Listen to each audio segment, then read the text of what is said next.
وما لکم فی المنافقین فئتین، کیا ہو گیا تم کو منافقوں کے بارے میں دو گروہ ہو رہے ہو؟ اللہ ارکسہم بما کسبوا، اللہ کلٹی دے گا ان کو ان کے کرتوت کی وجہ سے، وہ تو پلٹنے والے ہیں ہی، کلٹی کھانے والے۔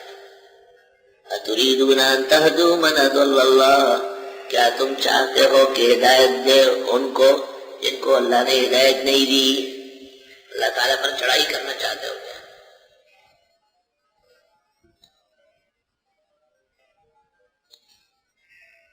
وَمَن يُضْلِلِ اللَّهُ، جس کو ہدایت نہ دے اللہ، فَلَن تَجِدَ لَهُ سَبِيلًا، بس ہرگز آپ نہیں پائیں گے ان کے لیے سیدھا راستہ۔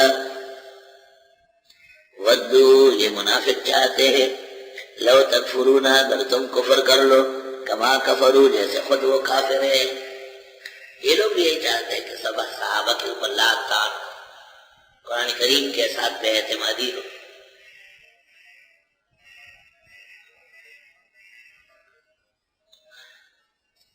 صحابہ کرام پر لاکھ تان کا نقصان کیا ہے آپ کو بتائیں؟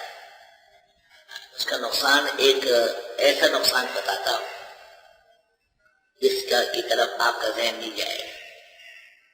یہ تو ٹھیک ہے صحابہ پر لاکھ تان کی وجہ سے اعتماد نہیں رہے گا، وہ عادل نہیں ہوں گے، جب وہ عادل نہیں ہوں گے تو قرآن انہوں نے جمع کیا ہے وہ محفوظ رہے گا، حدیث بھی انہوں نے نقل کی ہے، پورا دین ختم ہو جائے گا۔ یہ تو ایک علمی مسئلہ ہے۔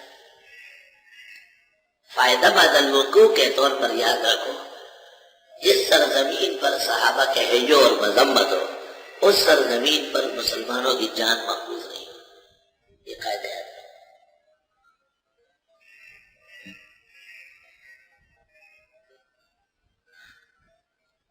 مکہ میں مسلمانوں کو آرام سے نہیں رہنے دیا جا رہا تھا، تو مکہ میں تمام مسلمان زیر اعتاب تھے۔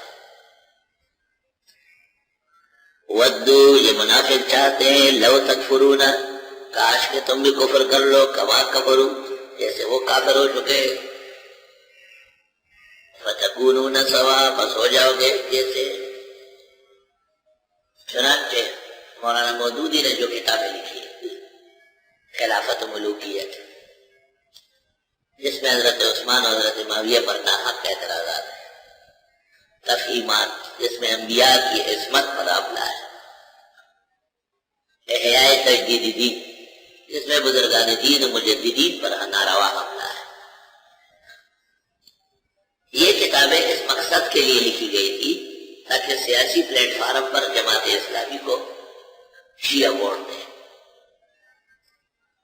تو شیعوں نے ووٹ دیے یا نہیں، مگر اہل سنت ناراض ہو گئے، تو حفظت شیئا وغابت عنک اشیاء۔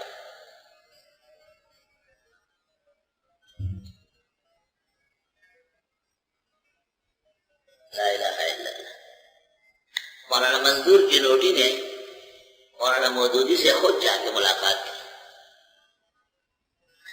اجرا میں، اور ان کو تفہیم القرآن کی غلطیاں دکھائی کہ یہ جو آپ نے عیسیٰ علیہ السلام کی حیات کا ذکر کیا اور آپ نے کہا قرآن سے نہ حیات ثابت ہے نہ ممات، قرآن سے تو 1400 سال سے مفسرین کہتے عیسیٰ حیات ہے اور ممات کا شائبہ تک نہیں ہے۔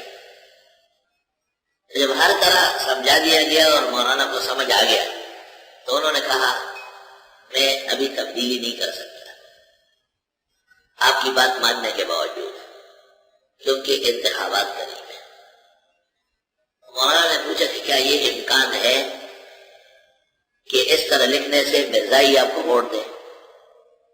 یہ تو امکان بالکل نہیں ہے، البتہ یہ ضرور ہے کہ اہل سنت مسلمان جو آپ کی تفسیر کی تحریف سے واقف ہے وہ یقیناً ووٹ نہیں دے۔